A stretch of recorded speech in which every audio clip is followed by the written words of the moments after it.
well, that got too fast, just like last time. But anyway, welcome to what is for many the late night live stream. Oops. Let's see. Nope, we're still good. Okay, and sorry, I didn't get this set up like I was supposed to at the beginning. There we go. That's not quite what we're ready for yet. Hang on. Thanks for being here. I know it is kind of late for some folks, or certainly at a weird time compared to usual. The audio seems to be clipping a bit. Okay, yeah, maybe the mics are a little too hot or too close or something. We move them back. I saw someone mentioning the Dyne Audio monitors. Actually, I have some of those too.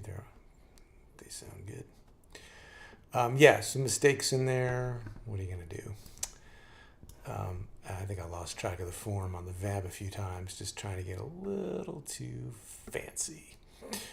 That's the way it goes. But anyway, great to see so many of you here. If you're watching my replay, glad to have you here later.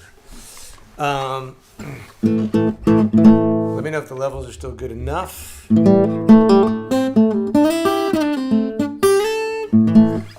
We're going to look at how to arrange the tune today. Let me just scooch a few things around here so I can make sure that the guitar neck is visible, and we'll get into it. There is one big fat typo I found and didn't manage to get it fixed before today's stream, so there will be a version 1.2 coming that fixes it, and I'll point it out when we get to it. It's not a big deal, but and you've probably already found it if you look through the material, but I'll explain about that.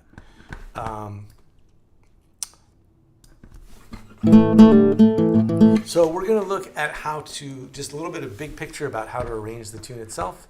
And I've got because the tune is so long, I did just two main examples of how to add to the arrangement for this month's tune. And we'll get into that. Let's get into that now, I guess. No time like the present. So let's just talk a little bit first about arranging the tune. If you've gotten as far as playing a fundamental version of the tune, which in this case includes a vamp built into it, right? This figure. Then you already have the means to play through the tune, in this case by simply playing the vamp back and forth between statements of the melody.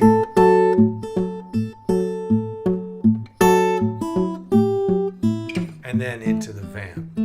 So this particular month's tune is built around a vamp. The vamp is kind of built into the song itself. And so, you could basically play through the tune a couple of times because it's such a long form. That would make a pretty satisfying first arrangement, just to play through the fundamental twice. Or you could play through the fundamental and then play the embellished. And either way, you could start just by playing some vamp, right, for a while before you get into the tune. You could spend a little bit longer. You could stretch out the vamp before you get to the second pass through the tune. You could play some vamp at the end, and that gives a kind of nice sort of 5-part structure, right? The vamp, the tune, the vamp, the tune, the vamp. But if you've gone on and worked a bit on the improvisation that we talked about last week, then you would have something to put in here for the solo. You could take one or more passes through the tune, doing some improvisation on the 4 chord and the 5 chord, like we talked about. And then again, returning to the vamp. So playing through 4 bars of D7. All in open position, and then back into the vamp. Same thing when you get to the 5 chord.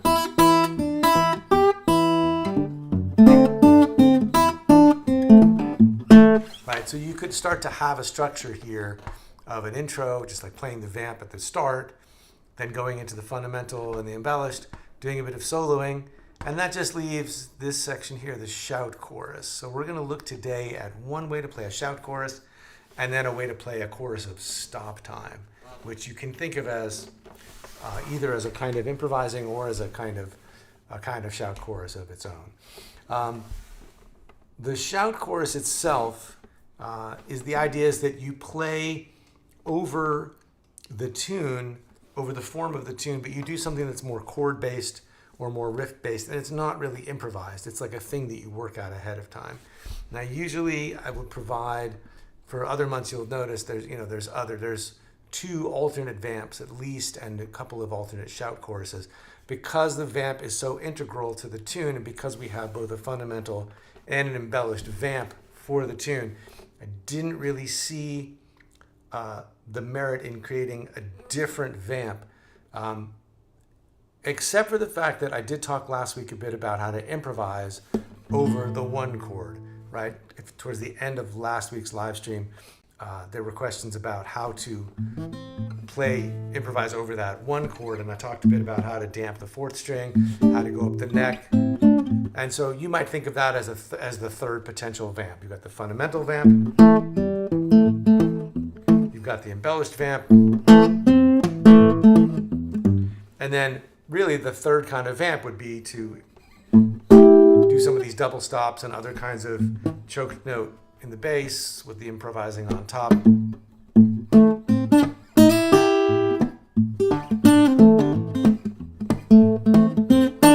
And I went into a bit of explanation about that last week. So those would be sort of your options for the vamp. And so now let's look at a couple of ways to deal with the shout chorus. So I played both of these, or played versions of them just now at the outset.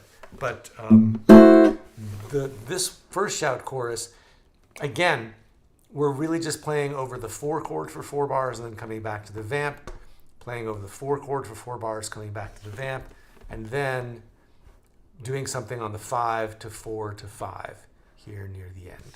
So what we have here is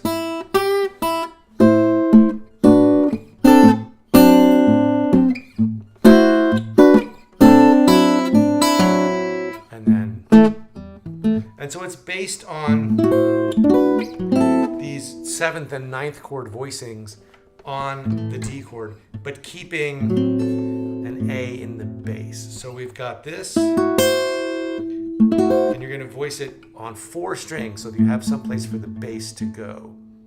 So we got a bar across or really just, your finger goes across the top 4 strings, but you're really just playing the 7th fret on the 4th string, and then the 9th fret. Oh, I guess you are barring. Sorry, yeah, because you got to get this note too. 7th fret on the 2nd string, and then 8th fret on the high string. This is the 5th of D, and then the 9th, and the 3rd, and the flat 7. So if you think of just a D7 chord, 5th in the bass, and then we're putting the 9th in here. It is kind of a tricky chord to grab, but we've used it a lot in other arrangements. It's one of my favorite voicings because of the kind of the crunch that you get here between the 9th and the 3rd. So grabbing it this quickly on the fly is a little challenging. If that's really giving you grief, just play a D7 chord. I'm going to sneeze in just a minute, so I may have to mute so it doesn't blow out anybody's speakers. So we're going to go down from this D9 to this D6 chord.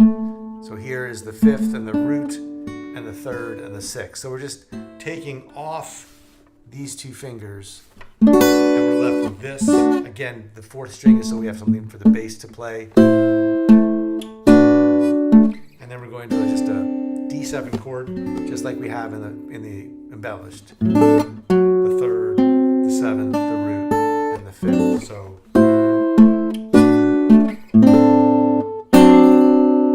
but of course it's syncopated, so we have 1, 2, 3, and sorry. You better just play it. 1, 2, 3, 4, and so the bass note here is shown as an 8th note because you're going to have to let go of the chord to make the switch. And so you're going to pinch here and then pinch when you get here to beat, measure 2, beat 2. So.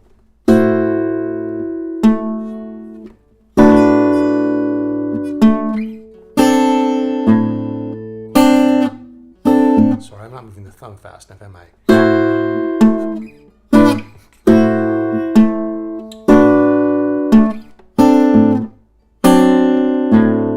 There it is. And then, of course, it's syncopated slightly differently the second time.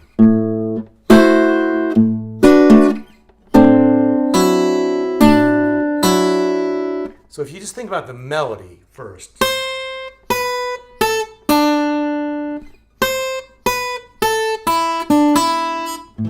That'll help. So and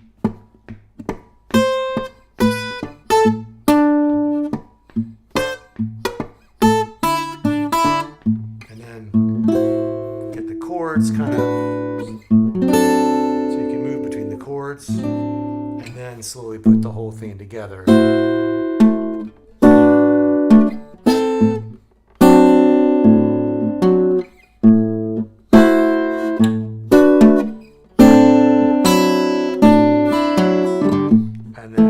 To the vamp.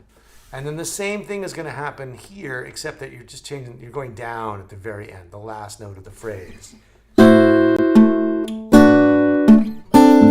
Everything here is the same, going to the last line of the page. And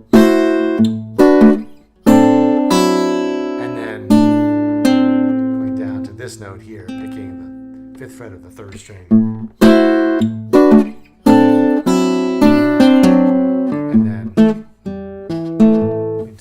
And then finally, and full disclosure, I have a hard time remembering exactly. It's one of those syncopations that my hands will do kind of intuitively, but then when I write it out and have to read it back, I'm like, what are we doing?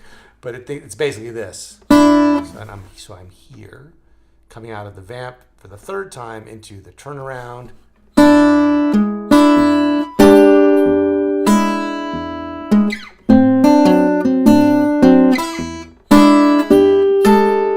So, it's using this E7 shape, and then this D7 shape, and then back to the E7. So, we have, we're grabbing the 3rd string and the high string. So we're getting, again, at like one of those clusters of like notes that are just a whole step apart. The flat 7 of the E chord and the root. So.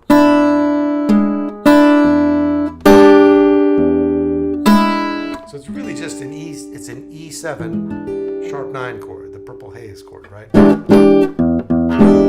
But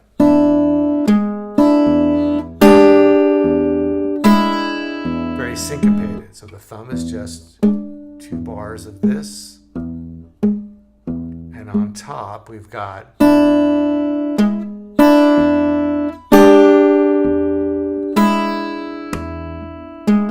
here's the typo, right? I forgot to hold this note over as a double stop, so there should be a little 0 up here in parentheses, which I'll fix in a forthcoming update. But it's really the syncopation. I mean, I can try and count it out if I don't make a complete mess of it. 1, 2, and 3, and 4. 1, 2, 3, 4. Right? So it's really just this is the one syncopation. And this is a pinch on 1, this is a pinch on 4, this is a pinch on 2. So.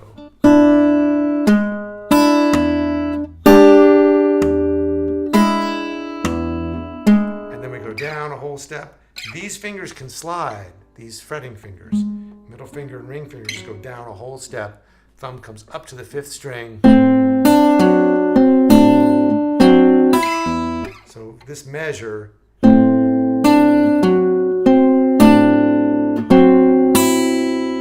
The thumb is just on the beats, and then the fingers 1 and 2 and 3, 4 and. So again, just break it down in the measure, do the horizontal 3-step. Just look at where you're on the beat and off the beat, where you're pinching.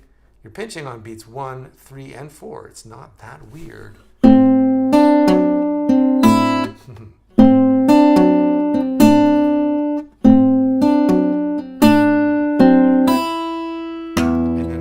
back up, just slide back up again with these two fingers.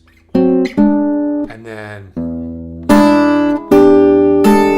so here you're going to make the chord. Again, it's that E7 sharp 9, and then the melody is coming in. You're going to move your index finger over. So thumb is just 1, 2, 3, 4, and then we're back into the vamp. So, you just get these three phrases, right? So you get this, and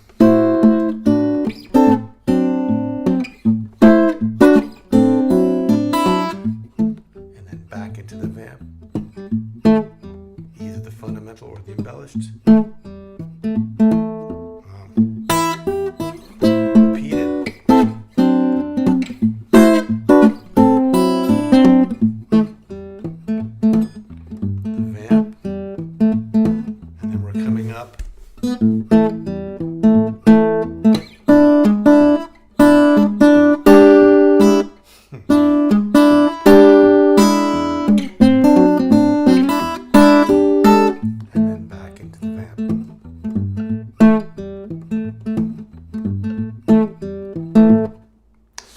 Question from Christian. You play the G on 2 in bar 7, page 18.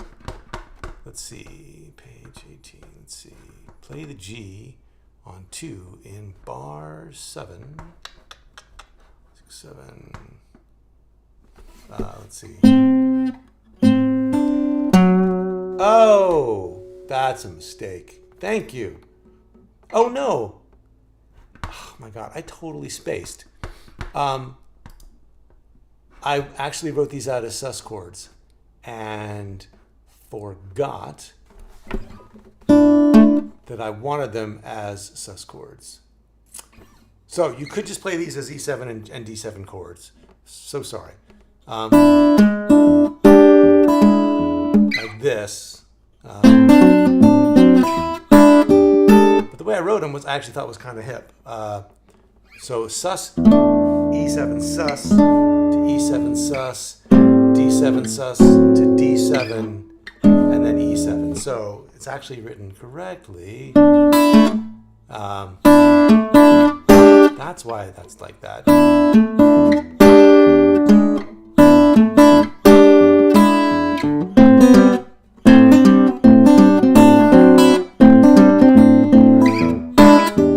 That is known as being too clever for your own good. But that was the idea, it was to do sus chords. So coming out of here, you'd have...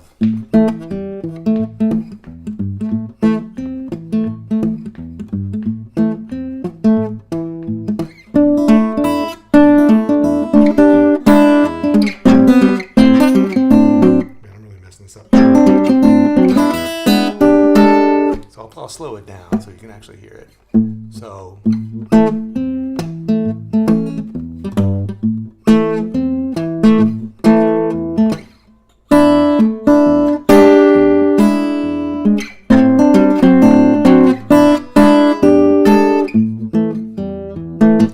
that's the idea. That's what's supposed to be happening. Again, the sus thing is a little tricky, so obviously. So maybe just play them as 7th chords. But the idea is to get this sound of.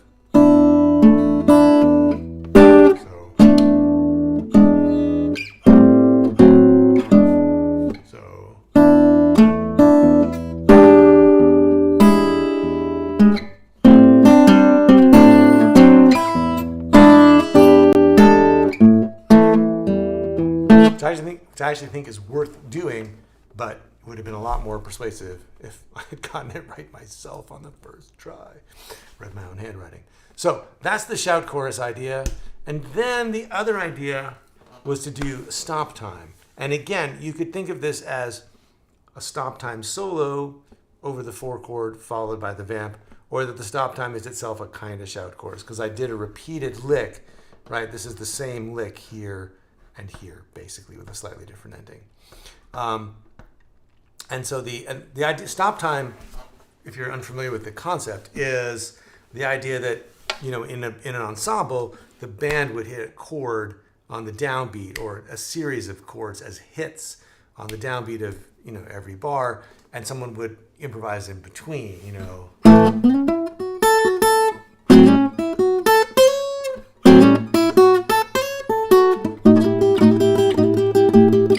That sort of thing.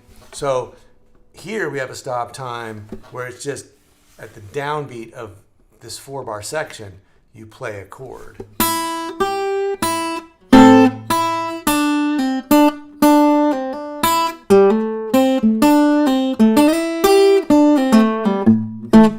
And then you're into the vamp. And then when you come back to the D chord, you repeat that idea.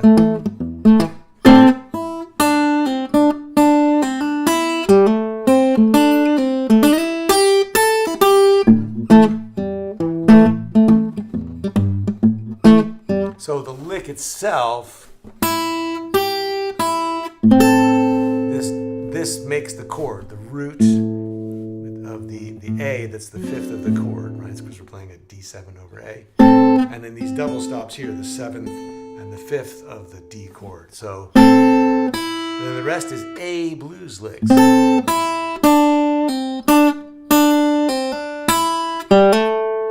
I guess.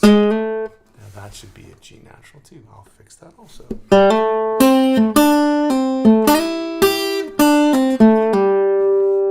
So, because it's single note licks, you have a few different ways you could play it. You could play it all with, middle finger on the high string, ring finger on the high string, middle finger on the 2nd string, index finger on the 3rd string.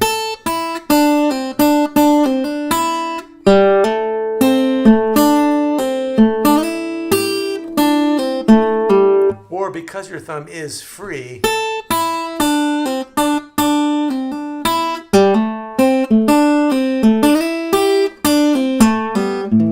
you could do some combination where the thumb gets a lot of the downbeats and the fingers get everything else.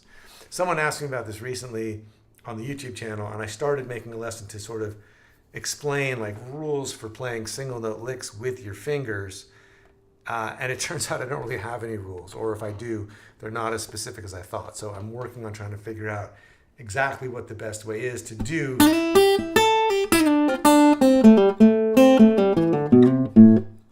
when to lead with your thumb, when to lead with the finger, and how to do that. Because if we do more single note licks, it'll be good to have something sort of systematic. But I'm still kind of thinking that through. So here we have.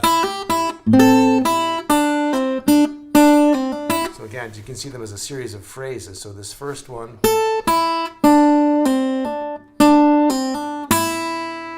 And that gets sort of answered by this. So it's really 2 phrases. And then we're back into the vamp. And then that lick gets repeated here.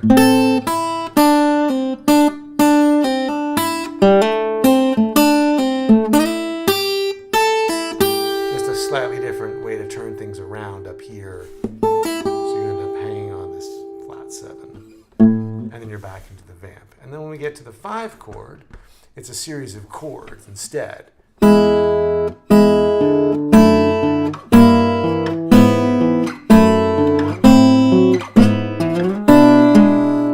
So the idea being to kind of build something up with chords, which is sort of the shout chorus idea. So this has a little bit of shout chorus, a little bit of stop time. So coming from the top of the page.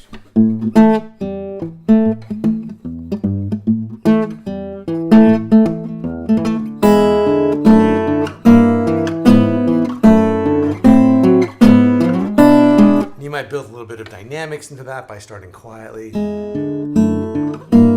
slowly getting louder.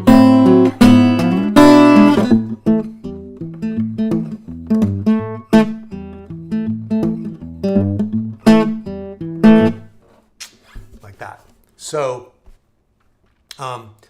that whole shout chorus would sound like this.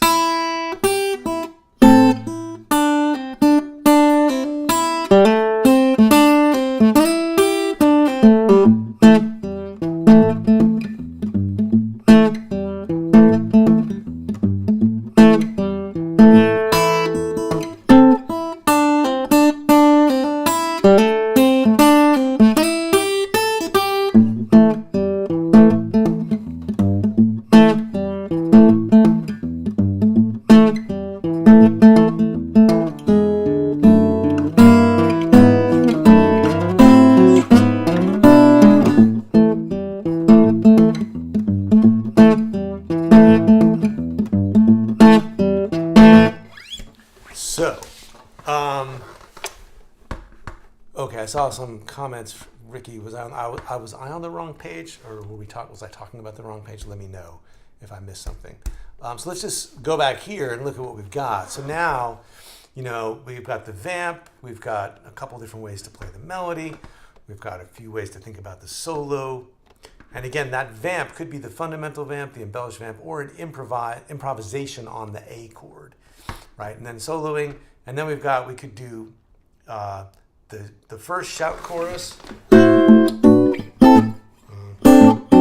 or we could do the stop time. And there's a little bit of mix and match that could go on there too, right? Like you could do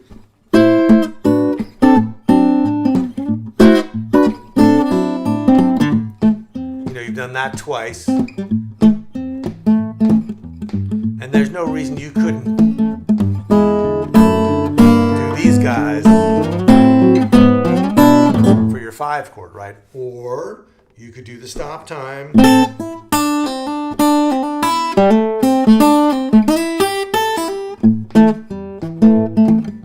and then do those sus chords.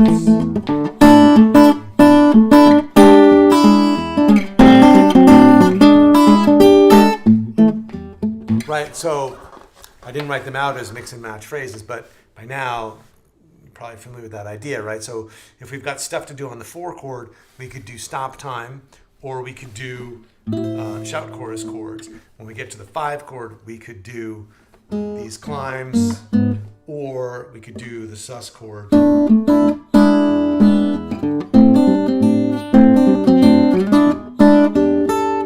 Right, so you've got multiple possibilities. And so that's where this starts to really expand out and become your arrangement, because you can choose how you're going to deal with the vamp, you can choose how you're going to deal with the melody, you can choose how you're going to deal with the solo, whether that's memorizing a worked out solo or doing something of your own. You can start to scramble the sections of the shout chorus, or just use one as is, come back in with the vamp, come back in with the melody, or play the melody and then go out on a vamp. So as usual, there's a lot of possibilities here.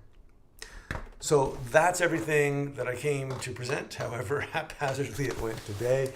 The law of averages says there will be a disorganized live stream from time to time. If there's questions, I am happy to entertain them. And if not, I can go through another pass of the whole tune. And if you've got a question that occurs to you while I'm doing that, you can post it. I'm going to go back full screen now. And I'm just going to look through. I don't think there were any questions earlier. Happy birthday, Jim. Fantastic. All right. So, here's the tune.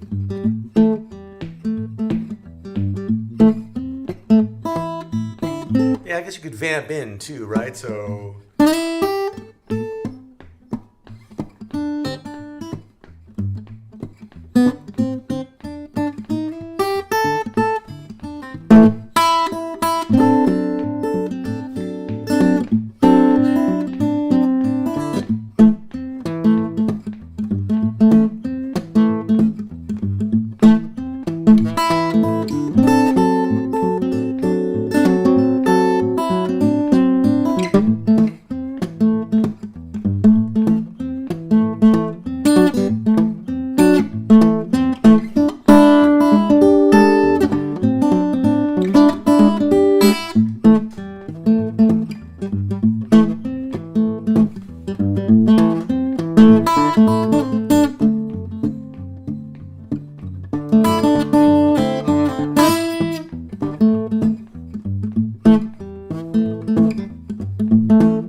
questions.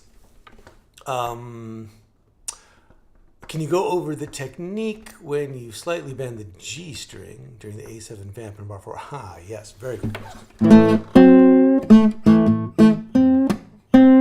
Right, so this is the flat third of A, and so as such, it wants to kind of, it wants to get bent by a quarter tone towards the major third. Right, just like, right, that sound. It doesn't want to go all the way to the major, because that would sound terrible. So, not terrible, just idiomatically out of place, right? But you want the sound of pushing towards the major third, right? So I'm trying to do that here. It's a wound string, and it's the pinky, the weakest finger. So it's kind of a fool's errand, but I've got all my fingers down. I mean, I've got these two fingers down. So I'm kind of pushing with both, even though this one is not even on that string. But they're both kind of goosing towards. So I'll just slow it down and let's see what's going on.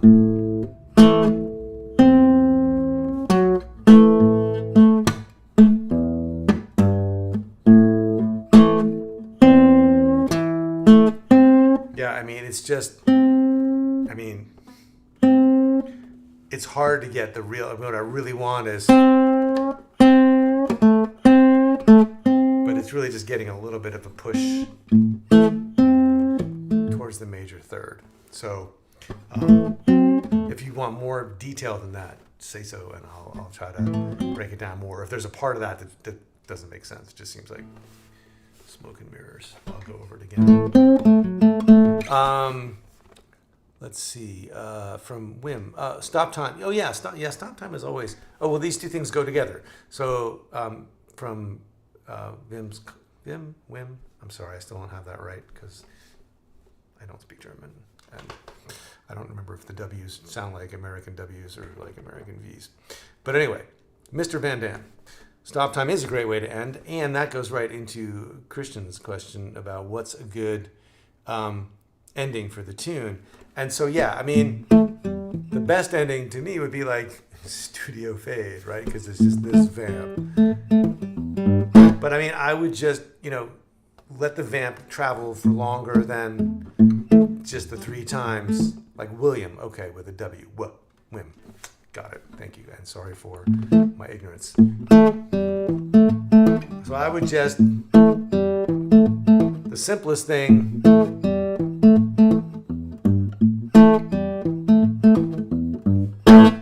right? Just a hard stop on the last chord with thumb, index, and middle getting root, fifth, and root. And then dampening it with your right hand coming back in. But you could do other things. You could do stop time.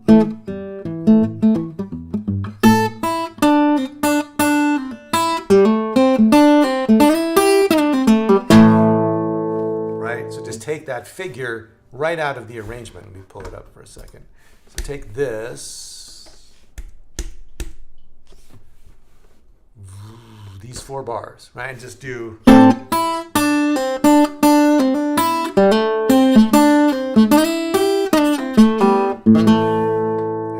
That note you could let ring out, right? Just grab a big chord at the end. And maybe not play it like a D, just play it like an A, with an A in the bass and an A on top. Just leave out this middle note here. Just be like, so you're vamping, you come back around, you're trying to wrap up the tune.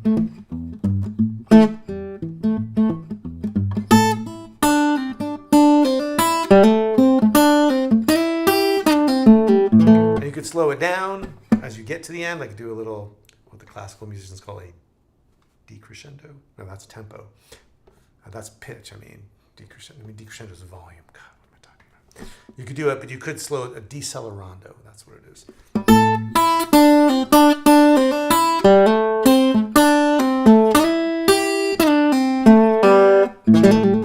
Right? I mean, you can make it as dramatic as you want. Excuse me, or keep it really tight.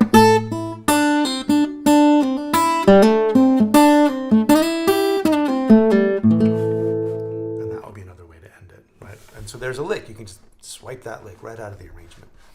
Because why not recycle when you can? Excuse me. Okay.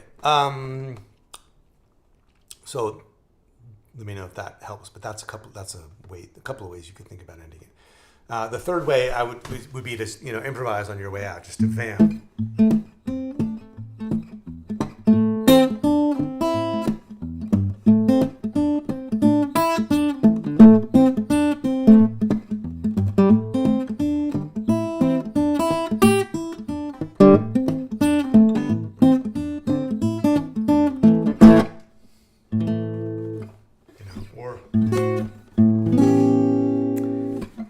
Kind of one of those ambiguous, I don't know, for an ending chord, I would just end on root and fifth and root, because it's one of those things that isn't really major and isn't really minor. So you can kind of avoid the whole thing by not playing the third. Okay, let's see. Oh, from Bruce, what is next month's tune? Excellent question. Let me answer that in a moment. Thank you, Johnny. Glad you like the material. And Valerie, oh, good. Still working on the octaves. Cool. Yeah, that was from a few months ago, but I ended up doing a YouTube lesson about octaves too. Yes, okay, and so this goes with Bruce's thing. Randy, can we get a preview of next month's tune? Okay, so next month, we're going to do a different kind of, I can't remember whether they call this an arranging lesson, but we're going to do a 12-bar blues in A, an original 12-bar blues, relatively simple tune, but we're going to go through 9 kinds of accompaniment for that tune, starting with the idea that, if you play a steady bass blues in A,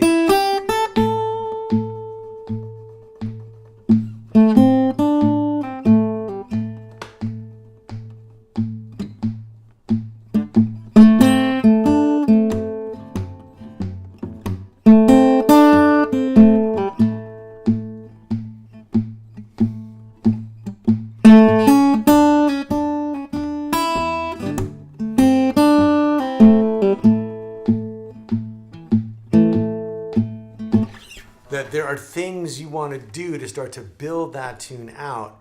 And so there are a couple different things at work. One is, what can you do to the accompaniment that you're playing yourself to that melody to make it sound more interesting?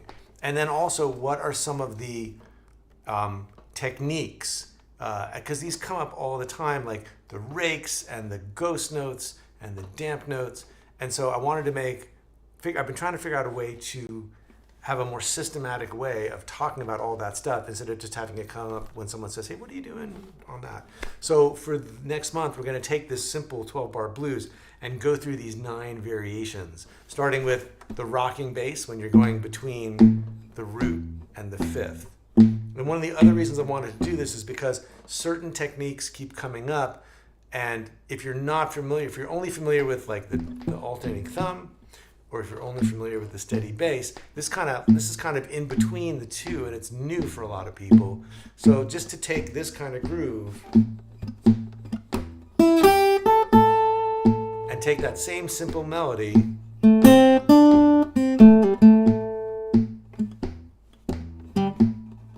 so that when you encounter that, you're not encountering it. Like the first time we did that was on a tune last summer called Mississippi Ibis, which was, according to some people, the hardest tune that we've done. This. And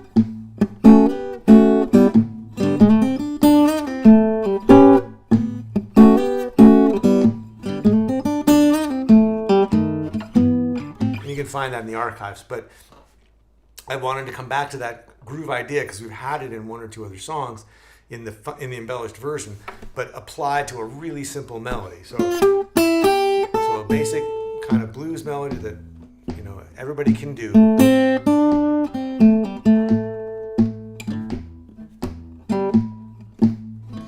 So maybe you go through that, and then when you're on the D and the E chord, you're just going to sit on this root, right? And that's cool. But then the next level would be like, well, what do you do when you're on the 4 and the 5 chord? And so if you're here, you can do a little walk on the bass. And then, so that's maybe, the next level of accompaniment. And then when you're sitting on this rocking bass thing, maybe when you're not doing the melody, you have time to do a little bass fill there.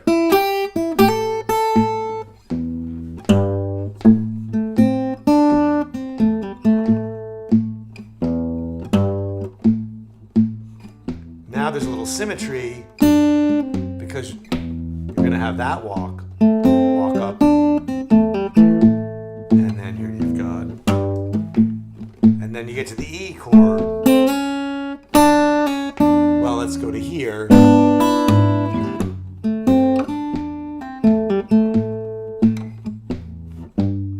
So now we've already got this whole thing of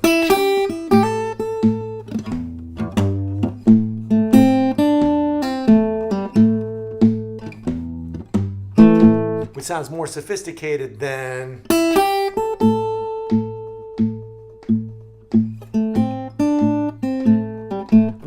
sophisticated. I mean, that seems like a value judgment, right? But it's got more nuance, it's got more color, it's got more three dimensions, right? And so you end up, but I want to build it up piece by piece, so that everybody feels like there's a place to get in at the ground level with those techniques. So then, I already started doing one of those things that starts to make the groove sound even richer, which is those offbeats, right? Those sort of, it's like a John Lee Hooker thing, or like a boogie kind of thing.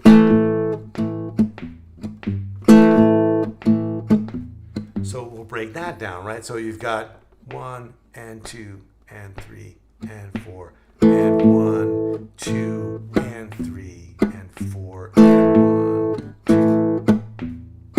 And so that's going to fall in between the melody too.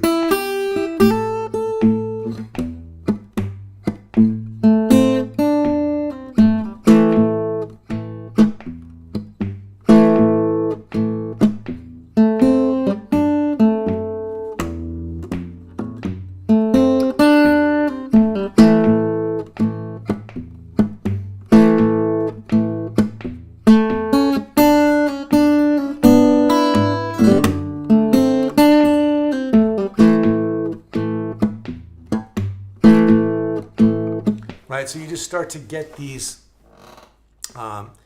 these little nuances, and we're going to do them like on one 12-bar blues, but then as techniques, you'll have them to put into other tunes. And those are like 3 or 4 of the 9 things that we'll do. We'll do some answering chords.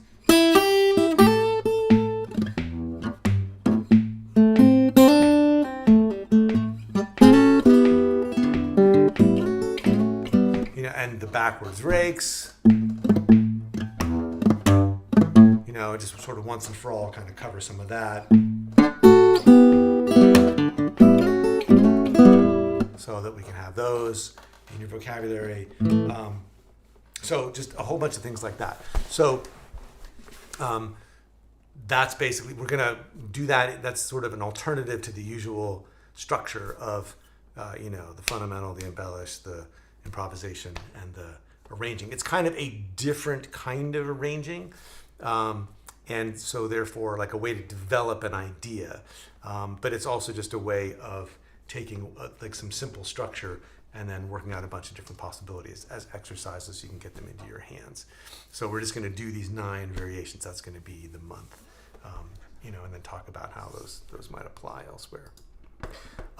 So let's see, I've got a few more comments here. I don't know Rotem Sivan, 7 levels of. I'll have to look for that. That sounds super cool. Swami. Oh, good. Yeah. This is a perennial topic, right? About how to keep all the tunes going. If you hunt around, you'll find there's a special topic somewhere in the archives about how to maintain your repertoire. So I'm glad everybody enjoyed Profundo so much. That was a fun one to do, to write and to present. So I think probably, I like doing the public domain tunes because it gives everybody a really good reference point, but my inclination is maybe to do more of those original tunes like Profundo going forward. So, there's always a balance, so we'll see what happens, but they're fun to do and people seem to enjoy them. Okay. Question, as far as bass goes, do you need to hit the 1 on the first downbeat of the change? Yeah, pretty good idea. And then, it tends to be roots. The priority tends to be roots and then fifths, unless you're playing like the 3rd in the bass, like this chord. And And here, this note is not in the chord, right? This is like a walk back up to the root, the third of the chord. And then this, if we're playing 2 bars of D7, and I'll get into this more next month, but if we're playing this,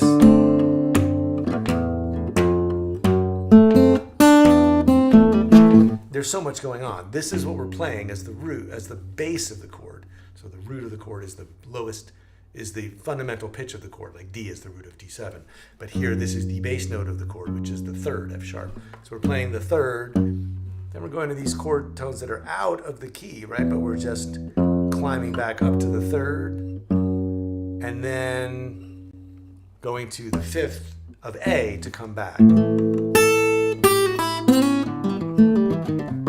So that's what's going on. So there is a sort of logic to it, but right now we're just going to sort of present them as a, as a kind of, here's what to do, and then we'll sort of back into like why it works. Okay, a couple of comments, which I'm enjoying. So Steve, was that yes for the idea of doing more original tunes or something else? Let me know. From Valerie, yeah, Valdi wrote a lot of cool stuff for his students. Yeah, a lot of people did. I mean, Bach wrote the inventions for his students, so one can only hope to achieve those heights as a composing teacher, right? I mean, that's a pretty high mountain to aspire to, but yeah, it's fun to write those.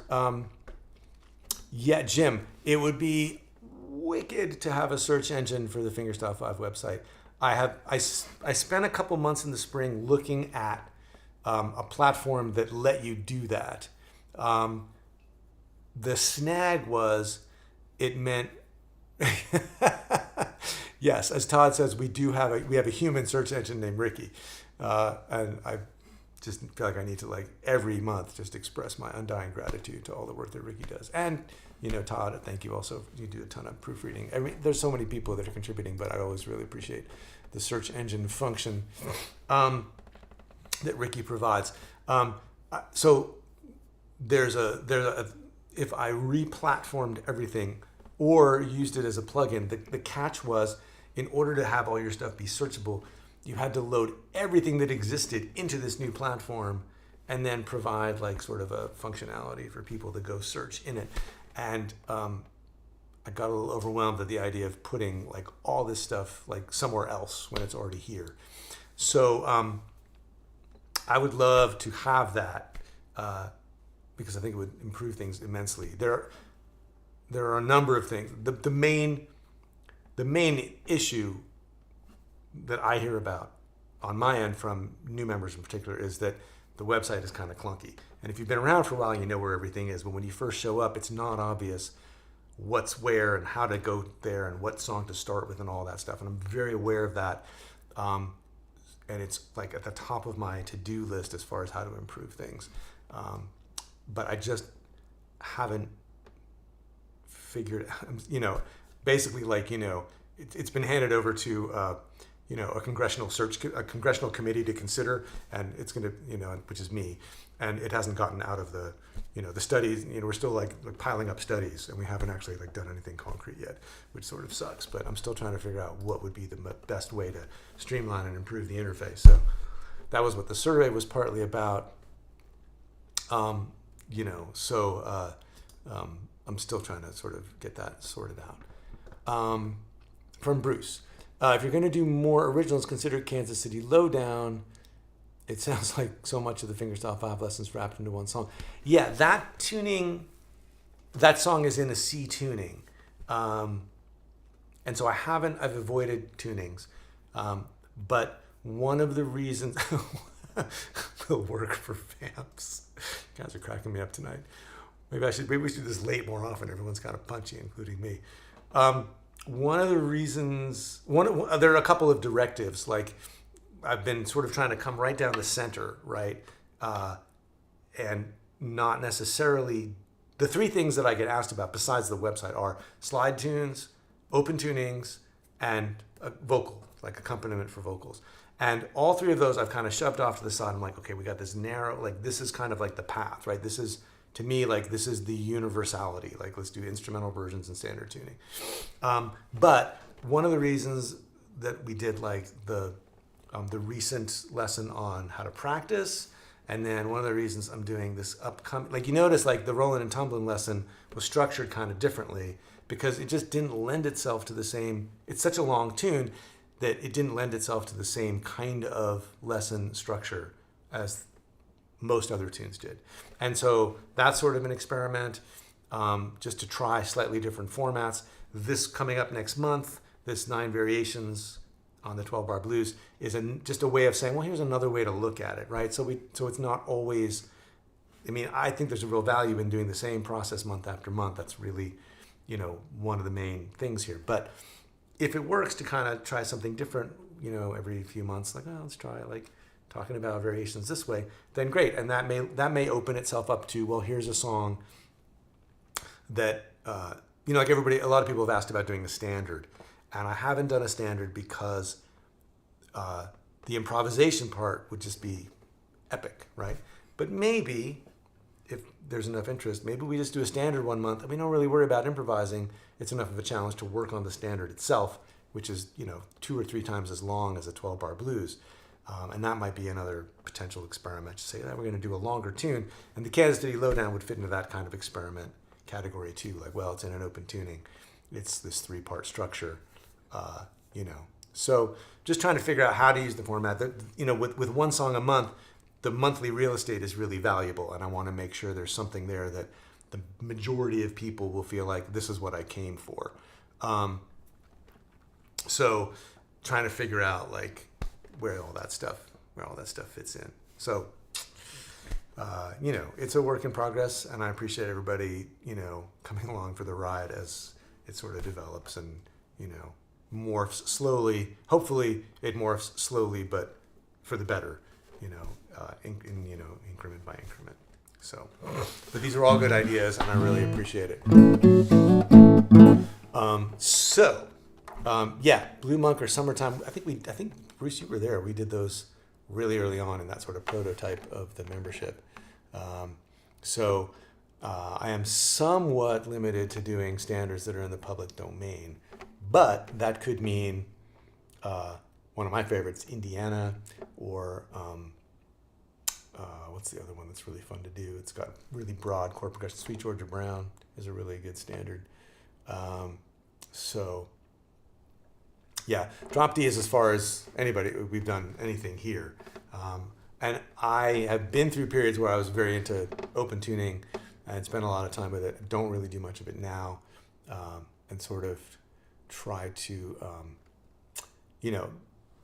my sort of the mission as defined by me so far with the fingerstyle 5 was to stick to standard tuning. But doesn't mean there couldn't be some flexibility to adapt things in the future. I think that I don't know. There's so many ways to think about this stuff. But good ideas, and I always love getting feedback about it, whether it's here in the live stream or later on the forum or whatever. For any one idea, like, oh, let's do slide, there's going to be a certain amount of enthusiasm and then a certain amount of like, oh, never mind, that's not what I came here for. So, but the more there's a bigger library of stuff, the less worried I feel if like 1 month is maybe not totally up someone's alley, because I imagine most people, there's tons of stuff that you feel like, yeah, I didn't get to that one, so I'm going to spend this month and go back and get to that. So, all right, that's enough from me. Thank you all for being here. If you're watching on replay, sorry for the late hour if you had to miss it, but this was fun to do. So, new stuff. Let me look at next week. We don't have anything.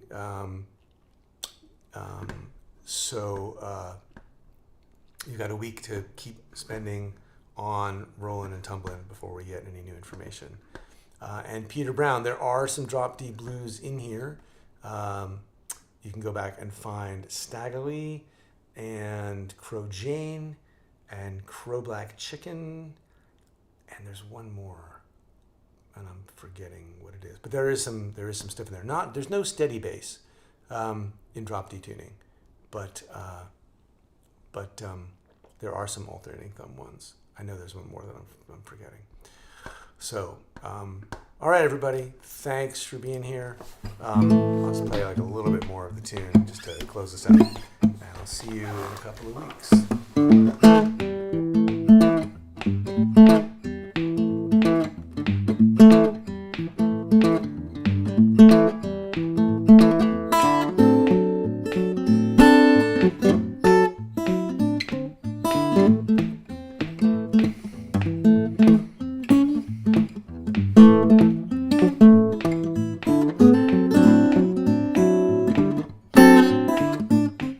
Yes, 9-pound hammer. Thank you, Todd.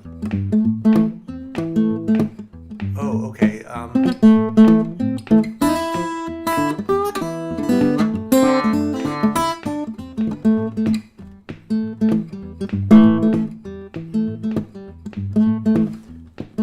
okay. From Wim. Next lesson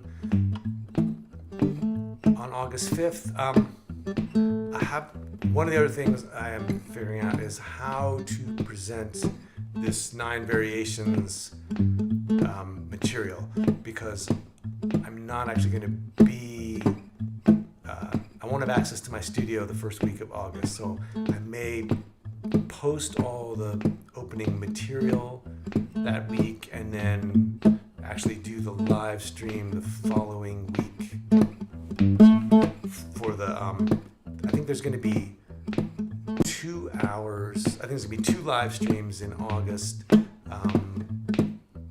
But I'll post a schedule and an explanation when I stop playing this band. I'll post in the forum sometime next week what the schedule is going to be and when the material is going to roll out, so you can kind of plan for that.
All right. Thanks for being here, everybody. We'll see you on the forum next week.